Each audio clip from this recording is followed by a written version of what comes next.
Hello friends, இன்னைக்கு Microsoft எக்ஸலில் எப்படி selection பண்ணுறதுன்னு பார்ப்போம். செலெக்ஷன்னா எப்படி அதாவது விபி கோடிங் மூலம்.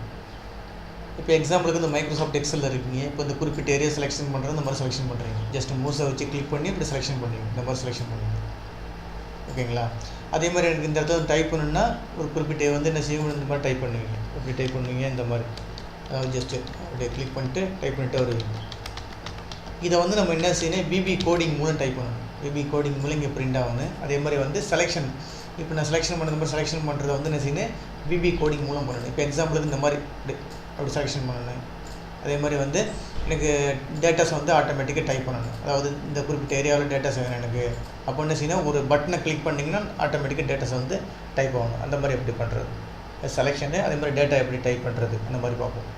அதுக்கு ஃபஸ்ட்டு என்ன செய்யணும், டெவலப்பருக்கு போய்டுங்க. அதாவது விபியில் வந்து விபி தான் பார்த்துட்டு இருக்கோம். விபியில் டெவலப்பர் போய்டுங்க. டெவலப்பருக்கு போய்ட்டு அதில் வந்து இன்சர்ட்னு ஒரு பட்டன் இருக்கும். ஒரு இந்த ஆக்டிவ்எக்ஸ் கண்ட்ரோல் ஃபுல்லாக நம்ம பார்த்தாச்சு. ஆக்டிவ்எக்ஸ் கண்ட்ரோல் வந்து ஃபுல்லாக பார்த்தாச்சு. அதில் இந்த ஃபஸ்ட்டு பட்டன் இருக்குது பாரு, கமாண்ட் பட்டன். அதை கிளிக் பண்ணி கமாண்ட் பட்டனை எடுத்து இப்படி உங்களுடைய எக்ஸலில் கிளிக் பண்ணிங்க. இந்த கிளிக் பண்ணியாச்சு. கிளிக் பண்ணிட்டு இப்போ என்ன செய்ய போகிறோம், இந்த பட்டனை கிளிக் பண்ணிங்கன்னா எனக்கு ஒரு குறிப்பிட்ட ஏரியா மட்டும் செலெக்ஷன் பண்ணணும். அந்த மாதிரி செய்ய போகிறோம். அதாவது இந்த பட்டனை கிளிக் பண்ணிங்கன்னா இங்கே செலெக்ஷன் ஆகும். இப்போ எப்படி செலெக்ஷன் பண்ணுவோம், இந்த மாதிரி செலெக்ஷன் பண்ணுவோம். அதுக்கு பதில் எனக்கு இப்போ எனக்கு 1லேருந்து 10 வரைக்கும், A1லேருந்து 10 வரைக்கும் செலெக்ஷன் பண்ணணும். இல்லைனா A1லேருந்து B10 வரைக்கும் செலெக்ஷன் பண்ணணும். இந்த மாதிரி செலெக்ஷன் பண்ணணும். அப்போ நம்ம கோடிங் எப்படி எழுதுறதுன்னு பார்ப்போம். அதுக்கு வந்து இப்போ என்ன செய்ய போகிறோம், கோடிங் எழுத போகிறோம். கோடிங் எழுதுட்டு செய்யுங்க. இந்த கமாண்ட் பட்டனை கிளிக் பண்ணிட்டு ரைட் கிளிக் பண்ணிக்குங்க. ரைட் கிளிக் பண்ணிட்டு அதில் வியூ கோடுக்கு போயிடுவீங்க. அதாவது வியூ கோடுக்கு போயிடுவீங்க. போனீங்கன்னா அந்த இடத்துல வந்துடும். இந்த இடத்துல போய் நம்ம என்ன செய்ய போகிறோம், கோடிங் எழுத போகிறோம். என்ன கோடிங் எழுத போகிறீங்க, இப்போ எனக்கு அந்த இடத்துல வந்து என்ன செய்யணும், எனக்கு வந்து செலெக்ஷன் பண்ணணும். ஒரு குறிப்பிட்ட ஏரியாவை செலக்ட் பண்ணணும். அப்போ என்ன பண்ணுறது, ஃபஸ்ட்டு இங்கே பாருங்கள். நம்ம ஏற்கனவே தெரியும், நடத்திருப்போம். ரேஞ்சின்னு கொடுத்துருப்பேன். ரேஞ்சின்னு ஒரு கமாண்ட் எடுத்துருக்கேன். ரேஞ்சு கொடுத்துருங்க. கொடுத்துட்டு ஓப்பன் ப்ராக்கெட்டில் ரேஞ்சின்னு கொடுத்துட்டு ஓப்பன் ப்ராக்கெட்டில் எதுலேருந்து இது வரைக்கும் கொட்டேஷனில் கொடுத்துருங்க. இப்போ என்ன பண்ணால் A1லேருந்து B10 வரைக்கும், A1லேருந்து B10 வரைக்கும் கொடுத்து கொட்டேஷனை க்ளோஸ் பண்ணிவிடுங்க. ப்ராக்கெட்டையும் க்ளோஸ் பண்ணிவிடுங்க. க்ளோஸ் பண்ணிட்டு டாட்டு செலக்ட்னு கொடுத்துட வேண்டியது. ஏன்னா செலெக்ஷன் பண்ண போகிறோம். அப்போ செலக்ட்னு கொடுத்துட வேண்டியது. செலக்ட்னு ஒரு ஆப்ஷன் இருக்கும். அந்த ஆப்ஷனை கிளிக் பண்ணுங்க. முடிஞ்சு. இதான் கோடிங்க. ஒரே ஒரு லைன் தான். ரேஞ்சு என்ன ரேஞ்சு கொடுத்துட வேண்டியது, எது வரைக்கும் செலெக்ஷன் பண்ணணும். இப்போ A1லேருந்து B10 வரைக்கும் கொடுத்துருக்கேன். கொடுத்துட்டு டாட்டு செலக்ட், அவ்வளோதான். ஒரே ஒரு லைன் தான். இப்போ இந்த பாருங்க, டிசைன் மோட போய் கிளிக் பண்ணுங்கள். கிளிக் பண்ணிட்டேன். இப்போ அதை போய் கிளிக் பண்ணி பாருங்கள், செலெக்ஷன் ஆகுது பாருங்கள். A1லேருந்து B10 வரைக்கும். இப்போ ஜஸ்ட் இங்கே கிளிக் பண்ணுறேன். கிளிக் பண்ணிட்டு கமெண்ட் பண்ணி கிளிக் பண்ணுங்கள், செலெக்ஷன் ஆகுது பாருங்கள். இந்த மாதிரி நம்ம என்ன செய்யலாம், கோடிங் மூலம் செலெக்ஷன் பண்ணிக்கலாம். ஓகேங்களா? சரிங்க. இப்போ வந்து இப்படி பார்த்தோம். அதேமாதிரி இன்னொரு மெத்தட்லேயும் பார்க்கலாம். எப்படின்னா பார்க்குறதுனா, இப்போ இந்த டிசைன் போர்டை கிளிக் பண்ணுங்கள். அதை கிளிக் பண்ணிட்டு ரைட் கிளிக் பண்ணிவிட்டு வியூ கோடுக்கு போயிடுங்க. இப்போ நீங்கள் கொடுத்தோம்ல, இதுக்கு அப்படியே செல்லுன்னு கொடுக்கலாம், செல்ஸ்ன்னு கொடுக்கலாம். செல்ஸ்ன்னு கொடுத்து ஒரே ஒரு செல்லை மட்டும் இது பண்ணுற மாதிரி பண்ணலாம். இங்கே வருங்க, செல்ஸ்ன்னு கொடுத்துட்டு இப்போ இந்த இடத்துல கொடுத்துட வேண்டியது. இது எனக்கு 1,5, அதாவது 1வது ரோவில் 5வது காலம் அந்த மாதிரி கொடுத்துட்டு ப்ராக்கெட்டை க்ளோஸ் பண்ணிவிடுங்க. க்ளோஸ் பண்ணிவிட்டு டாட்டு செலக்ட்னு கொடுத்துருங்க. கொடுத்துட்டிங்கன்னா வந்துடும். Cells 1,5 dot select. இப்போ கொடுத்து பாருங்கள் டிசைன் மோடு. இப்போ இதை கிளிக் பண்ணி பாருங்கள். இந்த பாருங்கள், கரெக்டாக பாருங்கள்.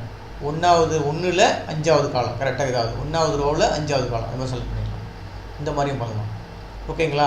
சரி, இப்போ எனக்கு டேட்டாஸ் என்ட்ரி பண்ணிடுங்க. இப்போ எனக்கு A1லேருந்து B10 வரைக்கும் என்னது குட் டைப் பண்ணணும். இல்லைனா வந்து என்ன செய்யணும், எனக்கு வந்து 10 நம்பர் டைப் பண்ணணும். அது மாதிரி கொட்டிங்களா? அப்படி பண்ணுறது. இப்போ இந்த டிசைன் மோடை கிளிக் பண்ணிங்க. கிளிக் பண்ணிட்டு இந்த இது கமாண்ட் பட்டனை ஜஸ்ட்டு கிளிக் பண்ணுங்கள். கிளிக் பண்ணிட்டு ரைட் கிளிக் பண்ணிவிட்டு வியூ கோடுக்கு போயிடுங்க. வியூ கோடில் போய் இந்த இடத்துல மாற்றிக்க வேண்டியது. என்ன மாற்ற வேண்டியது, இப்போ ரேஞ்சு கொடுத்துட்டு ஓப்பன் ப்ராக்கெட்டில் எதுலேருந்து இது வரைக்கும் கொட்டேஷன் A1லேருந்து டபுள் கோட் கொடுத்துங்க. டபுள் கோட் கொடுத்துட்டு A1லேருந்து B10 வரைக்கும் இந்த டபுள் கோட்டை வந்து க்ளோஸ் பண்ணிவிடுங்க. ஓகேங்களா? ப்ராக்கெட்டையும் க்ளோஸ் பண்ணிவிடுங்க. க்ளோஸ் பண்ணிட்டு டாட்டு வேல்யூன்னு கொடுக்கணும். முன்னாடி வந்து செலெக்ஷன் கொடுத்தோம். இது வேல்யூ வந்து அப்ளை பண்ண போகிறோம். வேல்யூன்னு கொடுத்துருங்க. வேல்யூன்னு கொடுத்துட்டு ஈக்குவல் டு என்ன வேல்யூ, அந்த வேல்யூ அடிச்சிட வேண்டியது. இப்போ எக்ஸாம்பிளுக்கு எனக்கு 100னா 100ன்னு கொடுத்துட வேண்டியது. கொடுத்துட்டு அவ்வளோதான். இப்போ ரன் பண்ணி பாருங்கள். டிசைன் மோட கொடுங்க. இப்போ ஜஸ்ட் கமாண்ட் பட்டனை கிளிக் பண்ணுங்கள். அடுத்து பாருங்கள், A1லேருந்து B10 வரைக்கும் பிரிண்ட் ஆகும். இந்த மாதிரி பிரிண்ட் பண்ணிக்கலாம். இப்போ இது வந்து என்னது அதாவது என்ன கொடுத்துருக்கோம், நம்பர் கொடுத்துருக்கோம். அதாவது நம்பர்னா இன்டிஜர் நம்பர் கொடுத்துருக்கோம். இதை வந்து எனக்கு வந்து இதில் கொடுக்கணும். அதாவது இந்த இதில் என்ன எழுத்தில் வந்து கொடுக்கணும். இப்போ வந்து இங்கே வந்து ஏதாச்சும் வெல்கம் கொடுக்கணும்னு வச்சிங்களேன். அப்போ இங்கே போய் என்ன செஞ்சுட்டு டிசைன் போர்டை கிளிக் பண்ணிங்க. இதையும் கிளிக் பண்ணிட்டு ரைட் கிளிக் பண்ணிட்டு வியூ கோடில் போய் இந்த இடத்துல என்ன வேல்யூ கொடுத்துட்டு கொட்டேஷனில் குட்டுன்னு கொடுத்துருங்க. சாரி, வெல்கம்னு கொடுத்துருங்க. வெல்கம். ஓகேங்களா? நம்பருக்கு பதில் என்ன செஞ்ச வெல்கம் கொடுத்துருவோம். கொடுத்துட்டு இப்போ டிசைன் பண்ணுங்கள். ஜஸ்ட் கிளிக் பண்ணுங்கள். வருது பாருங்க, வெல்கம்னு வரும். ஓகேங்களா? இந்த மாதிரிலாம் நம்ம என்ன செஞ்சுக்கலாம், செலெக்ஷன் பண்ணிக்கலாம். அதே மாதிரி வேல்யூ வந்து கோடிங் மூலம் அப்ளை பண்ணிக்கலாம். இப்போ இந்த இதை ஒர்க் அவுட் பண்ணி பாருங்கள். இந்த வீடியோ கிளிப்பு பிடிச்சிருந்துச்சின்னா சப்ஸ்கிரைப் பட்டனை கிளிக் பண்ணி எனக்கு என்கரேஜ் பண்ணுங்கள். ரொம்ப நன்றிங்க. தேங்க்ஸ்.